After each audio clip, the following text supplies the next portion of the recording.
Once again, in the hood videos here. My name is Tang Mello. Got Monifah right here, right? What's up? How you doing? I'm all right, baby. How are you? I'm fine. Got my daughter over here, you know what I'm saying? She just fell in love with I Monifah. did. Oh, man. So, I fell in love. She's so beautiful. Really? God bless her. Yeah. You like kids? Yeah, I love them. You have any kids? 7, Yeah. little girl. All right. Looking like you? Now, Yeah. she was looking like her father for about 4 years. Oh, okay. With the flat head? Nah. Yeah, with the flat head in the back. Oh, gosh, she's going to kill me. No, boy, you had a flat head when you were a baby. Hey, so, like, you have your daughter singing? Is she doing any singing yet? Well, she loves to sing. She can actually sing very well. Okay. She holds a note very well. Yeah. She has a good ear, but she also is very involved in gymnastics and stuff like that. So, you know, she does her little thing, and that's just keeping a book. She likes to read and write right now. She's really into writing stories and reading. So that's good. Keeping her busy. Oh, yeah. Yeah, I'm glad, you know. I'm like, with kids nowadays to stay busy. Definitely. So, Monifah, you got the new album out, Mahogany. Mahogany. Mahogany. Right. Now I'm up with this mahogany. Oh, I like that. I like Yeah. that. Yeah, so is this like, is it had anything to do with like Diana Ross? I mean, because immediately No, I thought of that. Of course, saying, because that's what we would think of. But it was taken from the whole idea with my name being Mo, and Heavy came up with the title because he felt like the parallel between the character in the movie and me there was a parallel life. Like, we were very similar to each other as far as determination, drive, focus, and talent, and not letting anybody stand in our way, and still learning and growing and becoming our own woman. No doubt. Cause I was kind of wondering about you because it's been a minute since we heard from you. Yeah. Everybody was like, I know. where's Monifah? I know. But you was just laying in the cut. Well, I was working. I kind of took a minute after, the first album to regroup, and then I went over to LA and kind of just chilled out there and found an apartment, decided to stay, found an apartment, then started recording.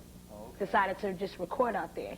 And it was real smooth, and I fell in love with myself. You know what I'm saying? Just got to know myself a lot better. You know, Monifah, I went and looked at and listened to the first album a little more, and I used to just put it in heavy rotation all the time. You know what I'm saying? And it's funny because, to be honest, the gospel music really, I didn't start feeling it until like a few months ago. You know what I'm saying? Right. And then I noticed like other R&B artists also trying to come off with, and you was like the first artist when I got a chance to interview Heavy D. You know, I asked him about that too. You know, you're one of the first artists I know to put like gospel music on an R&B album. You know what I'm saying? I mean, what motivated you to do that? How do you feel about like other artists kind of following that step right now? Well, I think it's important. Well, it's all about expression. Now, it was Heavy's idea to do the cover of Jesus is Love, which I thought was fantastic. It was one of my favorite songs, and I was honored to cover it. But R&B music stems from gospel, and it's like a two-sided coin almost because of the feeling, and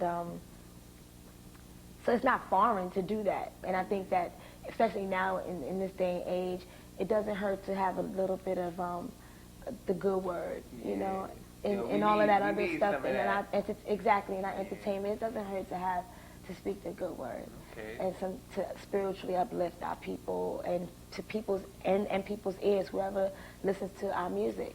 I think it's our duty. We're entertaining them. I think we owe it to them to help lift them spiritually in any way, whatever they can take from our music and stuff. True.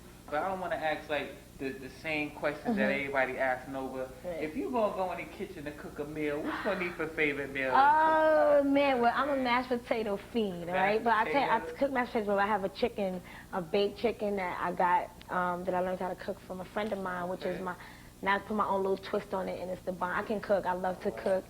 I was looking for a house recently, and I finally found one. Transitional, but it's nice. And my whole thing, my realtor had this big joke because she was like, it's hard. All I have to know is that the bedroom has to be big, and you want a nice kitchen. A big, nice kitchen. So, it took me a minute to find a place. With a nice kitchen. And a big bedroom, big master bedroom, yeah. Okay, all right. So I finally found it. Yeah.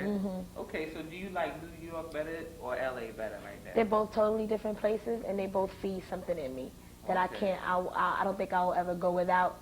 And when I'm able to be bi-coastal, I will. But I definitely want a place in LA. flying back and forth. Does the time lapse ever get to you? No, I'm so used to it. It's been years since I've been going back and forth to LA, and that's why it wasn't so foreign to me to just move there. It wasn't, you know, I was used to the place, so nah, it doesn't bother me anymore. Yeah, I'm used to it. Hey, you know, I was a little curious because, like I said earlier, I was feeling the gospel music on your album a little more, and then you hit us with the latest video, Touch It. You know what I'm saying? Yeah, the single, which is doing absolutely wonderful for really.